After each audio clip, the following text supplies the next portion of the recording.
Bonjour et bienvenue à l'Ontario, c'est chez moi. Ce webinaire est sur le sujet des soins de santé en Ontario. Je m'appelle Nawara et je suis la coordinatrice bilingue de ce projet. Je vais vous guider à travers ce webinaire aujourd'hui.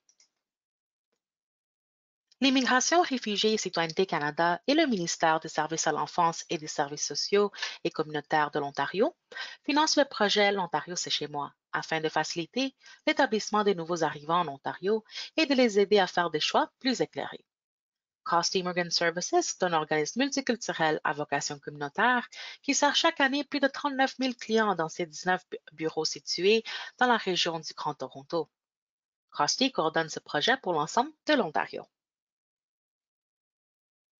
Nous allons couvrir les sujets suivants: le système canadien de soins de santé, le régime d'assurance santé de l'Ontario, OHIP, s'inscrire à l'assurance santé de l'Ontario et obtenir une carte santé, autres services de soins de santé, trouver les soins de santé, hôpitaux, cliniques sans rendez-vous et finalement les ressources disponibles.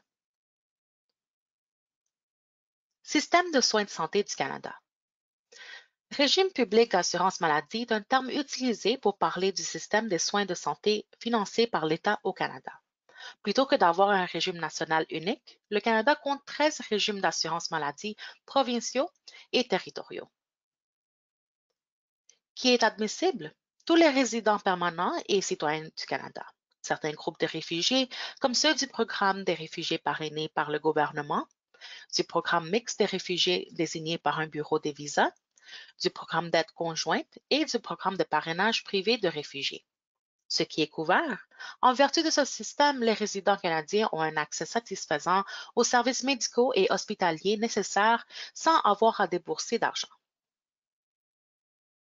Responsabilité du gouvernement. Le gouvernement fédéral et les gouvernements provinciaux et territoriaux se partagent les rôles et les responsabilités concernant les services de soins de santé. Les gouvernements provinciaux et territoriaux sont responsables de la gestion et de l'organisation des services de soins de santé. De plus, ils assurent la prestation de ces services à leurs résidents. Les responsables des régimes d'assurance maladie des provinces et des territoires consultent les ordres et associations de médecins de leur région. Ils décident ensemble des services qui sont médicalement nécessaires pour l'assurance maladie. Le régime public d'assurance maladie doit assumer la totalité du coût de tout service considéré comme médicalement nécessaire. Les régimes des provinces et des territoires doivent assurer tous les services médicalement nécessaires fournis par les hôpitaux, les médecins, les dentistes quand le service doit être rendu dans un hôpital. Ensuite, le gouvernement fédéral fournit aux provinces et aux territoires des fonds pour les soins de santé par l'entremise du transfert canadien en matière de santé. Le gouvernement fédéral est responsable de l'établissement et de l'administration de normes nationales pour le système de santé au moyen de la Loi canadienne sur la santé, du soutien au financement des services de soins de santé provinciaux et territoriaux, du soutien à la prestation de services de soins de santé aux groupes particuliers et d'autres fonctions en matière de santé. Le gouvernement fédéral fournit des services de soins de santé directs à certains groupes de population, notamment les membres des Premières Nations qui vivent dans les réserves, les Inuits, les membres actifs des forces canadiennes, les anciens combattants admissibles, les personnes détenues dans un pénitencier fédéral et certains groupes de demandeurs d'asile. Le gouvernement offre également de l'aide fiscale pour les dépenses liées à la santé, comme les crédits d'impôt pour personnes handicapées, frais médicaux, aidants familiaux et personnes à charge handicapées, remboursement de taxes aux établissements publics pour les services de santé et des déductions sur les primes d'assurance maladie privées pour les travailleurs autonomes. Accès aux services de soins de santé. Les soins de santé primaires font référence à une approche de la santé et à une gamme de services au-delà du système de soins de santé traditionnel. Il comprend tous les services qui jouent un rôle dans la santé, tels que le revenu, le logement, l'éducation et l'environnement. Les soins primaires sont la section des soins de santé primaires qui se concentre sur les services de santé, y compris la promotion de la santé, la prévention des maladies et des blessures, et le diagnostic et le traitement des maladies et des blessures. Le système principal comprend toutes les composantes de la vie qui affecteront votre santé globale. Couverture santé supplémentaire. Les provinces et les territoires offrent aussi une couverture supplémentaire à certains groupes de personnes, dont les personnes âgées, les enfants et les bénéficiaires d'aide sociale. Cette couverture supplémentaire contribue à défrayer les coûts de services de soins de santé qui ne sont pas habituellement couverts par le système de santé financé par l'État. Ces services incluent les soins de la vue, les soins dentaires, les médicaments sur ordonnance, les services ambulanciers et le soutien à domicile. Les personnes qui ne sont pas admissibles aux prestations supplémentaires des régimes gouvernementaux paient pour ces services, directement de leur poche au moyen de régimes d'assurance maladie privée. L'assurance santé de l'Ontario. L'assurance santé de l'Ontario est le régime d'assurance maladie en Ontario. Par l'entremise de l'assurance santé de l'Ontario, c'est la province qui paye les soins de santé dont vous pourriez avoir besoin. Vous devez vous inscrire et une fois approuvé, vous obtiendrez une carte santé de l'Ontario. Votre carte santé est la preuve que vous êtes couvert par l'assurance santé. C'est pourquoi vous devez la montrer chaque fois que vous voyez votre médecin, que vous vous présentez aux urgences, que vous faites faire un test médical ou que vous vous faites opérer. Ce qui est couvert par l'assurance santé. Ce qui est couvert. L'assurance santé couvre de nombreux services de santé dont vous pourriez avoir besoin, notamment les rendez-vous avec votre médecin de famille, les visites aux cliniques sans rendez-vous et chez certains autres fournisseurs de soins de santé, les visites aux urgences et les tests médicaux et les interventions chirurgicales. Ce qui n'est pas couvert, l'assurance santé ne couvre pas les médicaments sur ordonnance fournis dans un milieu non hospitalier, par exemple les antibiotiques prescrits par un médecin de famille, les soins dentaires prodigués en cabinet dentaire, les lunettes et les lentilles cornéennes, la chirurgie des yeux au laser et la chirurgie esthétique. Les conditions de base d'admissibilité. Pour avoir droit à l'assurance santé, vous devez remplir toutes les conditions de base ci-dessous, ainsi qu'au moins une des conditions supplémentaires. Les conditions de base sont une présence physique en Ontario pendant 153 jours au cours de toute période de 12 mois, une présence physique en Ontario pendant au moins 153 jours sur les 183 premiers jours immédiatement après votre date d'établissement dans la province et avoir un domicile principal en Ontario. Conditions supplémentaires. En plus des conditions de base mentionnées dans la dernière diapositive, vous devez répondre au moins à une de ces conditions supplémentaires. Nous en avons énuméré 5 ici, mais il y a 10 conditions supplémentaires à choisir et au moins l'une d'entre elles doit être remplie, comme avoir une citoyenneté canadienne, être autochtone, inscrit au terme de la loi sur les Indiens, être résident permanent, anciennement immigrant reçu, demande de résidence permanente présentée et confirmation par le personnel d'immigration, réfugiés et Citoyenneté Canada que vous répondez aux exigences d'admissibilité pour faire la demande et que votre demande n'a pas été refusée. Aussi, présence en Ontario dans le cadre d'un permis de travail valide et travail à temps plein en Ontario pour un employeur ontarien pendant au moins 6 mois. Votre conjoint et toute personne à charge est également admissible si vous l'êtes. La dernière exigence supplémentaire peut être choisie dans cette liste, avoir une présence en Ontario dans le cadre d'un permis de travail valide en vertu du programme des aides familiaux résidents du gouvernement fédéral, réfugiés au sens de la Convention ou autres personnes protégées, selon la définition de la Commission de l'immigration et du statut du réfugié du Canada.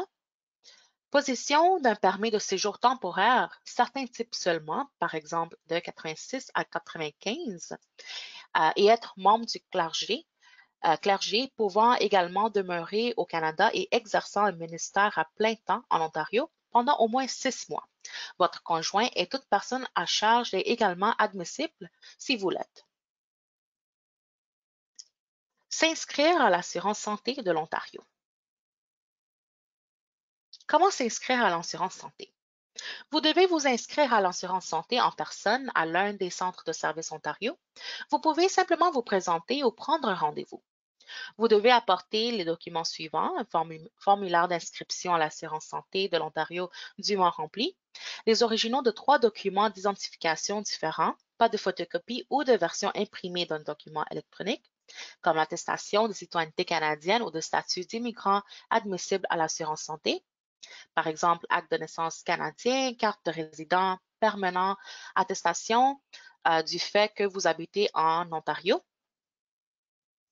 par exemple permis de conduire de l'Ontario, cotisation d'impôt sur le revenu et aussi attestation de votre identité, par exemple une carte de crédit ou un passeport.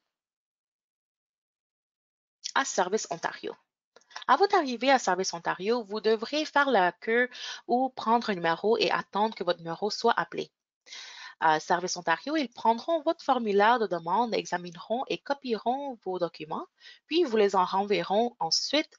Votre photo sera prise. Il n'y a aucun frais lorsque vous demandez votre première carte santé. À quel moment êtes-vous couvert? La couverture peut prendre jusqu'à 3 mois pour commencer après l'approbation, sauf si vous êtes un bébé né en Ontario, un membre de famille de militaires, un enfant de moins de 16 ans adopté à l'étranger par des résidents de l'Ontario. La couverture peut prendre jusqu'à 3 mois pour commencer après l'approbation, bien qu'il puisse y avoir quelques exceptions. Certaines personnes ont droit à une couverture immédiate.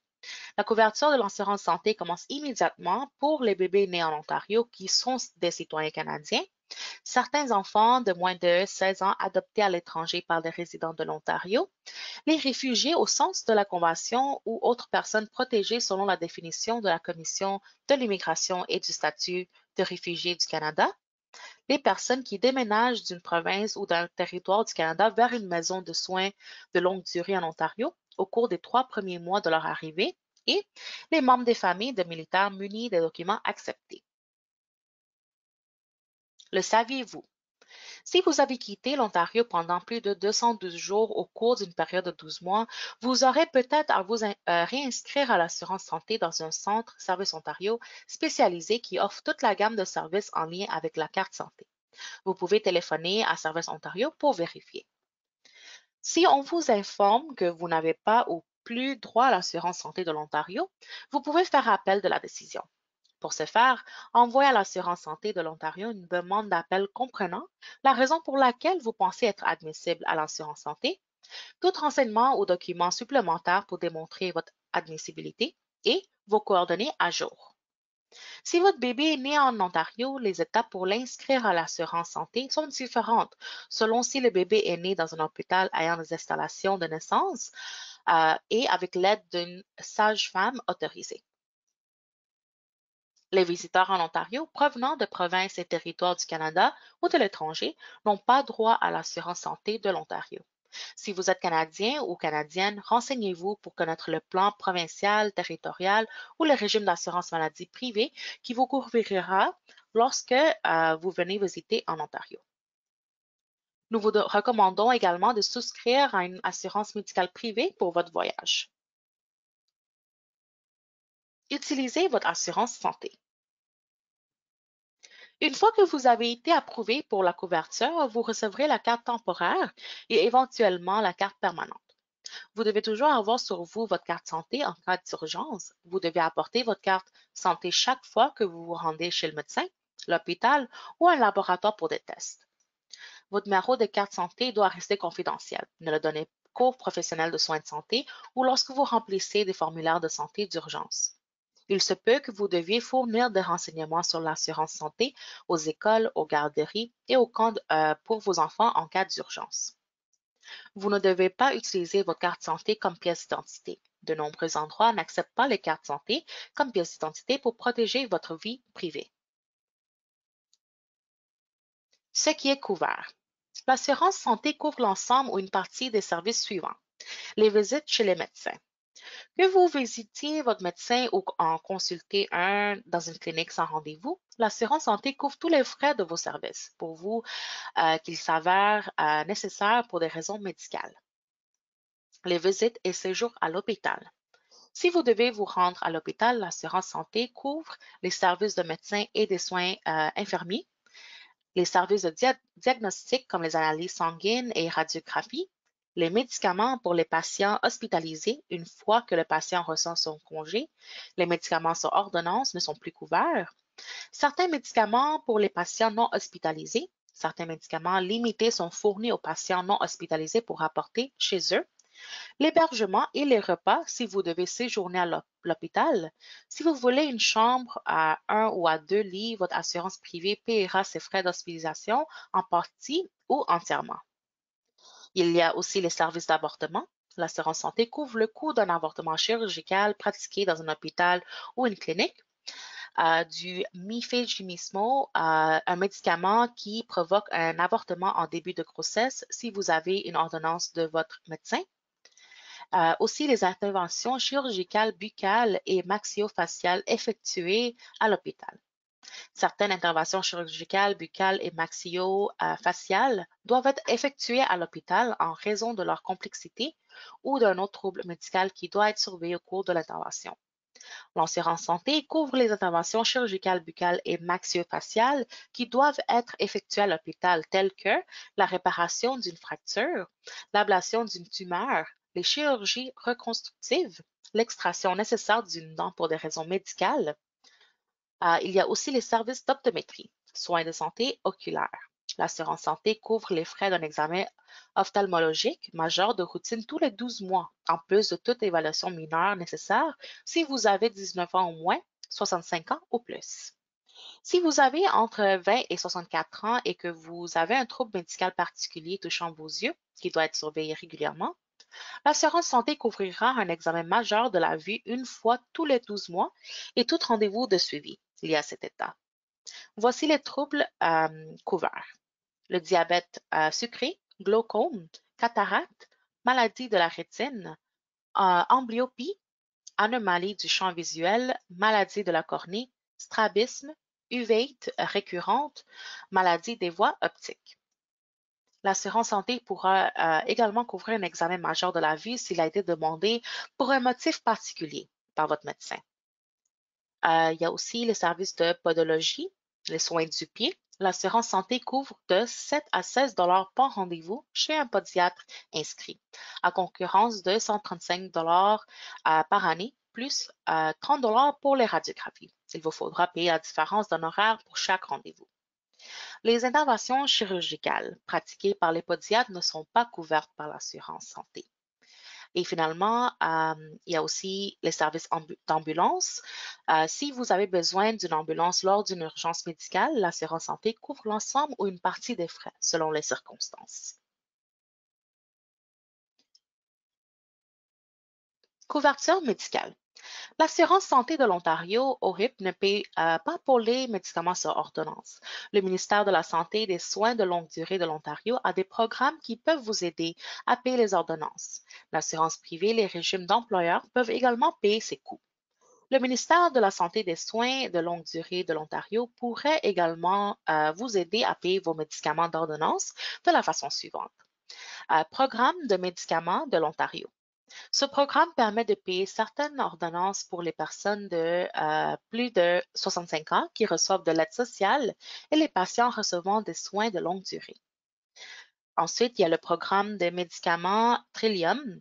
Ce programme aide en payant les coûts d'ordonnance pour les personnes qui ont des coûts de médicaments élevés par rapport à leur revenu familial. Il y a aussi le programme de médicaments spéciaux. Ce programme paie pour les médicaments que vous utilisez pour traiter le VIH, la schizophrénie ou d'autres conditions. Il y a aussi le programme d'accès exceptionnel. Ce programme couvre les médicaments qui ne figurent pas sur la liste approuvée du programme de médicaments de l'Ontario dans des cas particuliers. Il y a aussi le programme de financement des nouveaux médicaments. Ce programme couvre certains médicaments anticancéreux approuvés administrés par voie intraveineuse dans les hôpitaux. Il y a aussi le programme fédéral de santé intérimaire. Ce programme aide certains réfugiés et demandeurs d'asile à payer leur ordonnance. Et il y a aussi l'assurance santé plus, ORIP plus. Ce programme couvre les ordonnances médicales pour toute personne moins de 24 ans éligible à l'assurance santé de l'Ontario. De nombreuses agences communautaires peuvent vous aider à répondre à vos questions sur l'assurance maladie. Pour trouver de l'aide, allez sur le site web mentionné sur la diapositive. Les choses à retenir. L'assurance santé ne couvre pas les médicaments sur ordonnance fournis dans un milieu non hospitalier, par exemple les antibiotiques prescrits par un médecin de famille, les soins dentaires prodigués en cabinet dentaire, les lunettes et les lentilles cornéennes, la chirurgie des yeux au laser et la chirurgie esthétique. Autres services de soins de santé. Couverture en santé mentale. Directement ou indirectement, la maladie mentale et les dépendances touchent une personne sur 5 en Ontario. Elles peuvent avoir une incidence sur nos vies, nos familles et nos lieux de travail. Elles se répercutent également sur le système de soins de santé de l'Ontario et sur l'économie provinciale. Comment trouvez-vous du soutien? Pour obtenir de l'aide en matière de soins de santé mentale, vous pouvez contacter vos médecins de famille, les cliniques sans rendez-vous et les médecins des urgences qui vous orienteront vers des services de santé mentale qualifiés. Où trouvez-vous des points de soutien? Vous pouvez obtenir du soutien auprès des prestataires de services de santé mentale qualifiés ou vous pouvez engager des frais ou auprès de centres de santé communautaire qui vous offrent des services de conseil sans frais. Vous pouvez également obtenir de l'aide aux services de santé mentale pour patients hospitalisés, aux centres de traitement résidentiels en toxicomanie, aux cliniques d'intervention précoce, aux soins ambulatoires à l'hôpital, entre autres. Qui vous soutiendra? Les psychiatres, ils fournissent des conseils et peuvent prescrire des médicaments en fonction de votre diagnostic. Il y a aussi les psychologues. Ils détiennent une maîtrise et ou un doctorat en psychologie. Ils sont autorisés à traiter les personnes ayant des problèmes de santé mentale. Il y a aussi des travailleurs sociaux qui peuvent être des conseillers cliniques titulaires d'une maîtrise ou d'un baccalauréat et qui se spécialisent généralement dans un domaine particulier. Les soins dentaires. Combien cela coûte-t-il? Les services dentaires ne sont pas couverts par l'assurance santé et vous devrez peut-être payer pour les services dentaires. Il y a certains services auxquels vous pouvez accéder qui vous seront gratuits. Certains programmes dentaires communautaires offrent des services dentaires gratuits ou moins chers que le dentiste ordinaire. Où pouvez-vous trouver des services dentaires? Bureau des dentaires, le cabinet dentaires avec des dentistes agréés qui fourniront les services pour vous et votre famille. Les organismes de santé communautaires ont parfois des services dentaires spécialisés. Les collèges et les universités qui enseignent la dentisterie ont des programmes de cliniques dentaires. Dans ces programmes, les étudiants en médecine dentaire fournissent le service. Ils sont supervisés par leurs instructeurs qui sont des dentistes agréés et des professionnels dentaires. Le programme de santé publique de votre service de santé communautaire contiendront des informations sur les services dentaires d'urgence. Si vous souffrez beaucoup ou si vous vous êtes cassé une dent, vous pouvez avoir accès à un dentiste le soir, le week-end et les jours fériés. Il y a un coût pour ce service. Qui fournira les services? Les dentistes, les étudiants en dentisterie et les techniciens dentaires. Existe-t-il des services pour les enfants? Le programme Beau Sourire offre des soins dentaires gratuits aux enfants à faible revenu admissibles. Le programme couvre les services dentaires préventifs de routine d'urgence et de soins essentiels. Vous pouvez postuler à ce programme par courriel ou en ligne. Aide visuelle. Vous pouvez choisir de rendre visite à n'importe quelle optométriste de votre région, mais le programme d'assurance santé de l'Ontario, OHIP, ne couvre pas les examens de la vue complets pour les adultes âgés de 20 à 64 ans, sauf dans certaines circonstances. OHIP couvre le coût d'un examen de la vue annuel pour les enfants de moins de 19 ans et les personnes âgées de plus de 65 ans. OHIP couvre les enfants âgés de 0 à 19 ans et les personnes âgées de plus de 65 ans. Le programme ne couvre pas le coût des lunettes ou des lentilles de contact, même pour les enfants et les seniors, les aînés. Les programmes d'aide sociale comme Ontario au travail couvrent le coût des lunettes pour les enfants. Certains programmes aident à payer le coût des lunettes pour enfants. Parlez-en à votre travailleur en établissement ou à votre médecin pour plus d'informations. Autres services de soins oculaires. Le programme d'appareils et accessoires fonctionnels PAAF vous aide à couvrir le coût de ce qui suit. Les lunettes spécialisées, loupes et autres aides optiques, les lecteurs audio pour livres, les claviers Braille Perkins et autres claviers Braille manuels pour la rédaction, Les systèmes informatiques d'aide à la lecture et à l'écriture et systèmes en circuit fermé, et les cannes blanches facilitant l'orientation et la mobilité. Le programme ontarien d'intervention précoce auprès des enfants aveugles ou ayant une basse vision est conçu pour donner le meilleur départ possible dans la vie aux enfants nés aveugles ou ayant une basse vision. La province finance des services spécialisés axés sur la finance sur la famille qui sont offerts aux enfants de la naissance à leur entrée en première année. Il y a des services de soutien auprès des familles, d'intervention, services de consultation. Si vous prodiguez des soins à votre enfant atteint d'un handicap grave, vous pouvez peut-être recevoir une aide financière par le biais du programme Aide à l'égard d'enfants qui ont un handicap grave.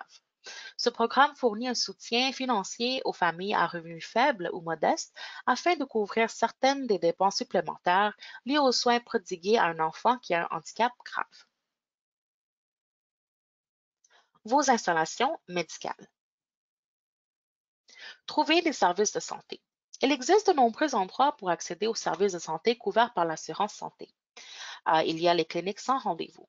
Les cliniques sans rendez-vous fournissent des soins médicaux aux personnes qui n'ont pas de médecin de famille ou qui en ont un mais ne peuvent pas les joindre.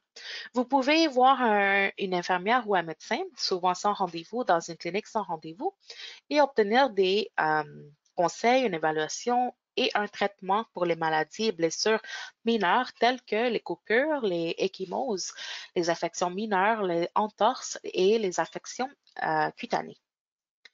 Il y a aussi un médecin de famille qui peut fournir un diagnostic et traitement des maladies et blessures courantes, référence vers des spécialistes des soins de santé qui peuvent vous aider avec une condition spécifique, un soutien dans la gestion d'une maladie chronique comme le diabète ou l'hypertension, des ordonnances pour des examens médicaux réguliers, y compris des examens physiques et des tests de dépistage de routine, par exemple pour le cancer.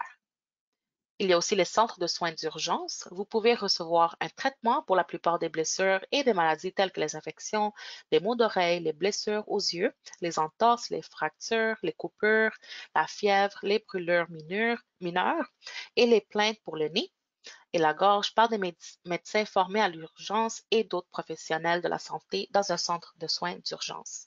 Certains centres de soins d'urgence peuvent offrir des rendez-vous de suivi pour voir comment votre établissement, après une maladie ou une blessure, progresse. Et finalement, il y a aussi les centres de santé communautaires. Les centres de santé communautaires sont des organismes sans but lucratif qui vous offrent des services à très faible coût ou sans frais. Ces centres ont des médecins, des infirmières et des infirmiers praticiennes qui, si vous n'êtes pas couvert par OHIP, vous pourrez peut-être obtenir des services de santé dans un centre de santé communautaire. En plus de fournir un traitement clinique, les centres de santé communautaire peuvent avoir des soins adaptés à la culture dans différentes langues, des programmes de lutte contre le racisme, l'éducation à la santé sexuelle, la prévention et traitement de la violence domestique, l'éducation parentale, le soutien aux mères adolescentes et des programmes d'accueil pour les jeunes. Soins d'urgence et salles des urgences. Des soins d'urgence sont disponibles dans vos hôpitaux locaux. Ces services d'urgence à service complet fonctionnent 24 heures par jour, 7 jours par semaine, offrant un niveau optimal de soins d'urgence à tous les patients. Les conditions nécessitant une attention dans un service d'urgence. Douleurs thoraciques, crise cardiaque, angine de poitrine, accidents vasculaires cérébraux, détresse respiratoire modérée à sévère, essoufflement ou crise d'asthme, des douleurs abdominales, estomac sévère, l'appendicite, poussée intestinale irritable, douleurs abdominales accompagnées de fièvre, toute plainte obstétricale pour la grossesse, toute condition nécessitant une transfusion sanguine, toute urgence médicale ou chirurgicale nécessitant probablement une hospitalisation. Les services de soins, des soins urgents. L'objectif principal des centres de soins d'urgence est de fournir des soins pour les maladies et les blessures qui ne peuvent pas attendre votre médecin de famille, mais qui ne nécessiteront probablement pas une hospitalisation. Le centre ne fournira pas de soins continus pour les maladies chroniques, l'évaluation des résidents de soins de longue durée ou des renouvellements d'ordonnances, y compris ceux pour les stupéfiants. Nous avons énuméré quelques exemples pour vous aider à déterminer le meilleur choix de soins pour vous. Les maux d'oreille, fièvre, entorse, foulure, fracture osseuse, plaintes pour les oreilles, le nez et la gorge, coupures pouvant nécessiter des points de suture, nausées, vomissements, symptômes pseudo-grippaux, toute maladie qui ne peut pas attendre et ne nécessitera probablement pas une hospitalisation. Nouveau en Ontario et en entente de l'assurance santé, il est recommandé en tant que nouvel arrivant de souscrire une assurance maladie privée pendant les 3 premiers mois, jusqu'à l'activation de la couverture OHIP. Assurance privée. Certaines compagnies d'assurance vendent des forfaits qui couvriront vos frais de santé pendant cette période de 3 mois. Ces régimes d'assurance sont conçus pour les personnes qui ne bénéficient pas de l'assurance santé. Certains centres de santé communautaires offrent des services de santé aux personnes qui n'ont pas de carte OHIP. Les services de ces centres sont gratuits ou vous devrez peut-être payer une somme modique. Certains offrent des programmes intégrés de soins de santé, de langue et d'établissements spécialement pour les immigrants et les réfugiés. L'Association canadienne des compagnies d'assurance de personnes représente plus de 80 compagnies d'assurance privées au Canada. Le site web de l'Association canadienne des compagnies d'assurance de personnes décrit les différents types de produits d'assurance, de services et de publications. Soyez connectés. Vous trouverez ci-dessous des sites web utiles où vous pouvez trouver des informations supplémentaires sur les sujets abordés. Parlons maintenant à propos des ressources disponibles sur notre site web de notre projet L'Ontario, c'est chez moi. Vous pouvez visiter le site de l'Ontario, c'est chez moi où vous pouvez trouver des ressources que vous soyez déjà au Canada ou que vous prépariez à venir ici. Il y a un guide de consultation qui contient les renseignements généraux dont vous aurez probablement besoin pour vous établir en Ontario. Le contenu de chacune de ces sections s'applique à l'ensemble de la province et comprend les sites web et les numéros de téléphone des services gouvernementaux appropriés. Il est disponible en plusieurs langues comme l'anglais, français, arabe, chinois, punjabi, russe, espagnol, farsi, tamil et ourdou. Il y a aussi un livret qui est disponible en anglais et en français. Vous pouvez télécharger les versions numériques de ces cahiers. Si vous êtes au Canada, vous pouvez avoir des copies imprimées. Si vous participiez aux ateliers de l'Ontario, c'est chez moi. Nous avons aussi développé des fiches d'information sur plusieurs sujets qui sont faciles à lire et à comprendre. Toutes les fiches sont disponibles sur le site web. Nous avons en ce moment 32 fiches d'information. Deux sujets en exemple sont le logement et le transport. Toutes les fiches ne sont peut-être pas adaptées à vos besoins, mais s'il y a un sujet en particulier qui vous intéresse, vous pouvez nous écrire et nous vous l'enverrons. Sur le site web de O2O, vous pouvez également créer votre propre plan d'établissement pour assurer une transition douceur vers votre nouveau chez vous. Les plans d'établissement peuvent vous aider à donner un aperçu de vos objectifs, à mettre en évidence où concentrer vos efforts et à agir comme un outil pour mesurer vos progrès. Vous pouvez aussi trouver des listes de vérification en ligne. Une liste de vérification est un outil utile pour garder une trace des tâches à accomplir. On est rendu à la fin de ce webinaire. Merci beaucoup d'avoir pris le temps d'écouter. Si vous avez des questions, n'hésitez pas à nous contacter par courriel ou par téléphone. Merci encore et passez une très belle journée. Au revoir.